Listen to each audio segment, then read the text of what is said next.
Okay, let's see what we have here. We've got 8 minutes. All right. All right, what do you think? And my good friend John Hillerman was in there. Oh, he's Hillerman great. is a good friend of mine. Oh, he's terrific. Yes. Well, Jeff, finally, I'm getting to meet you. I have interviewed your father several times and Bo a number of times, and finally I'm getting to meet... Circle is completed. Yeah. Yes, Good. yes. And enjoyed them, and I think, I know I shall enjoy talking with you as much. Thoroughly enjoyed your performance in Kiss Me Goodbye. Thank you. And you know, I think that it's a difficult kind of role to come out of looking as good as you do. Was that of any concern to you, that would be a difficult role to bring across? Yeah, it was tough because in the film I'm a nerd, and there are many different types of nerds. So that was one, choosing that specific type of nerd that I was playing. Also the fact that he has a lot of witty lines, and he's, sort of flamboyant in a kind of funny way, and at the same time he's supposed to be very uptight and square, and so that was rather challenging, how to walk that tightrope. Had you ever met any nerds like that before? Well, I have nerdy qualities of my own. My brother's a nerd. Bo's. It's funny, I keep talking to different people that have interviewed my brother, and they keep telling me that my brother always says how ugly I am, or he always teases me in public, so this is my chance to get back at you. My brother the nerd. Yes. You worked with Sally once before. Stay hungry. Yes, Stay hungry, yes. Now, was it just a coincidence then that you're in this movie, or did she... I think she got me the part, yeah, basically, and it was terrific. We just love working together, and I hope it continues. That we do more, because it's sort of a building thing. We had fun in the first one. We had more fun in the second one. So it was a terrific experience. Of course, your movie Tron is still playing in our area. Oh, good. Yes, you're aware of the fact that they kind of re-released it. Yes. Yeah. And I think actually what it amounted to, maybe you know more about it than I, is that they just redid the ad campaign, didn't they? Well, I think what happened was that they finally figured out that they had made a multi-million-dollar ad for the video game. I mean, the Tron video game was #1 in the country, and nobody was going to see the movie, and they couldn't figure it out, so I guess they decided to re-release it. But I was a little disappointed with the way Disney was handling the advertisement on that film. They didn't really... I guess they were figuring that it had so much free publicity that they didn't need to have paid advertisement, but I think they made a mistake there. It's doing very well in England and Japan, but here it's not. It's a little soft. Yes, and as a matter of fact, in one of my reports I said I expected it to be a blockbuster. And I said apparently the public would rather play a video game than see one. Mm-hmm. Because that's the way the box office was going at that time. When you people were making that movie, did you have any feeling or any sense of that it was going to be good or not good, or any sense of it at all? Well, you always have hopes that this is going to be a big hit, but we definitely had a sense that we were breaking ground and sort of on the really doing some innovative stuff, and that was always very exciting. That really, that energy helped in doing the film. But by the same token, since it was an effects movie, wasn't it difficult to know precisely where your character was going and what it was supposed to do?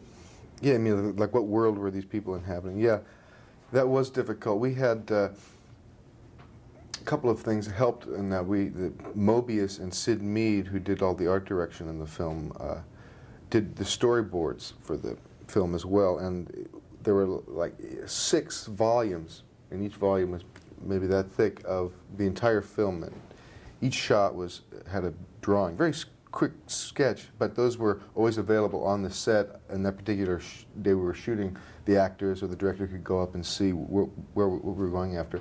Also, another interesting thing is we had video games on the set, which helped the actors prepare. Did you get pretty good at it? Oh man, did I get good, yeah. It's unusual to have entire company shut down for 15 minutes while an actor is, breaking his high score or something. And saying it's homework. It's right. An actor is preparing here, But the director actually respected that. It was interesting. Space age preparation. There you go. Yeah. Of all the films you've done, Jeff, which one do fans mention most often? Oh, it really varies. There's quite a lot of them. Lately, I've been talking about Cutter's Way. You get a lot of good positive feedback on that. Hearts of the West. Interestingly enough, that makes me feel good because I didn't. It felt like not many people saw that film. That always makes me feel good when they mention that. Yeah. And so, do you have another film coming along now after this one? I have actually 2 films that will be re-released that had kind of came out and there was some problems with it and they got taken back, and that's Winter Kills and a movie called Success. And those will be coming to New York, I think, next month. Where did they ever play? Just L.A. or? Gee, I don't know. I think I'm not even sure if they got released in everywhere or different places. I think they were on cable for maybe just a second, and then they were gone. And so now they're coming back out. Jeff, there's a question I'm asking everybody because I'm putting together a special little report and series. And the question is this. If you could have anything in the world for Christmas and money were no object, some tangible thing that you would aspire to have, what would you most like to have? You could have everyone in the world fed. Admirable, yes.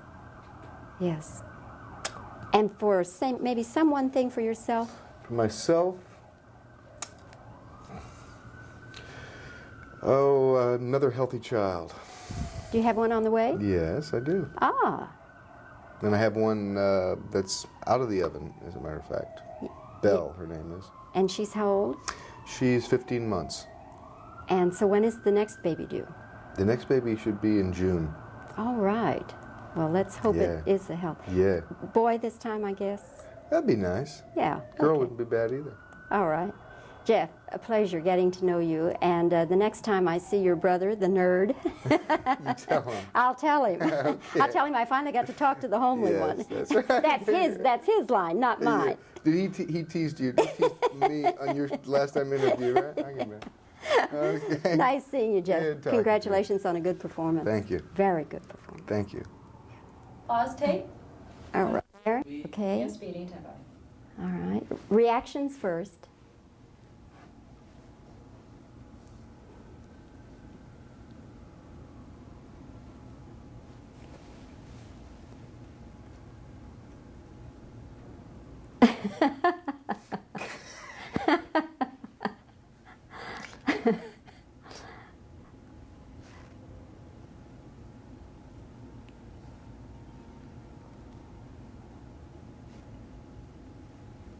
All right, questions?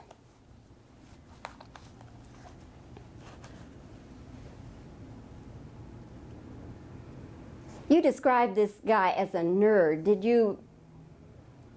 You described this fellow as a nerd. Did you have any particular nerd in mind that you were trying to emulate?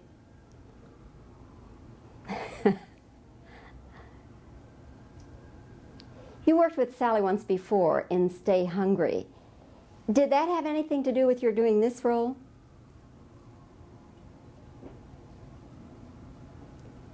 In some ways, this is a difficult role to get across, isn't it?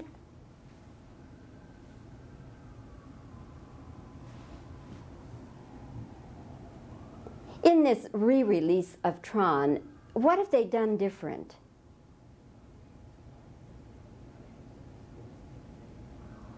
Was Tron a difficult picture to make as far as the actors?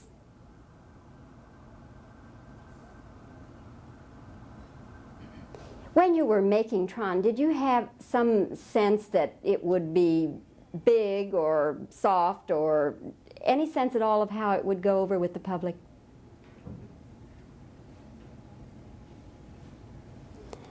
Okay. If you could have anything for Christmas and money were no object, what would you most like to have?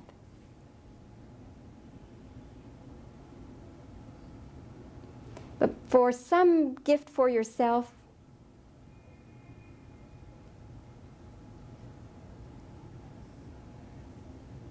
that should do it. Thank you. Stop tape.